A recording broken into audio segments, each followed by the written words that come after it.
Grabe, ang dilim ng kalangitan. Mukhang babagsak ang malakas na ulan, mga kabahay.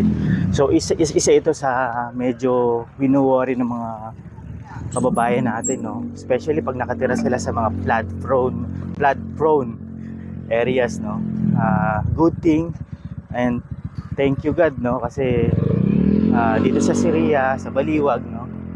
Napakaganda kasi as of now, until now, flood free pa rin tayo. So ito pala yung rotonda. Yan. So parang magsisilbi itong mini parks. Pwede mong tambayan. Pero ito yung ikutan ng mga sasakyan, no? Yan. Yan. So patapos na to, lalagyan na lang din ng mga halaman to. Yan. Ila-landscape. And then kung makikita ninyo, ito yung ating main entrance, no? Yan, ayun doon. This is block 11. This is block 12. Yan. So ayun.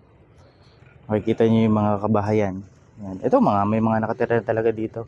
Halos fully occupied na tong area na to, mga kabahay. Grabe, sobrang dilim na. Ang lakas ng ulan nito, panigurado. So ayan, update lang mga kabahay. Maganda to pag sana may pa-fountain to, no? Parang meron.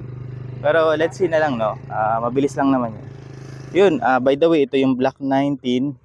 Yan, no? Ginagawa na yan sa dulo doon, sa block 22 may isa pa. RFO yun. Kung gusto ninyo, mas mabilis malipatan between January to March, pwede nyo i-consider yun, mga kabahay. So yan, there you go.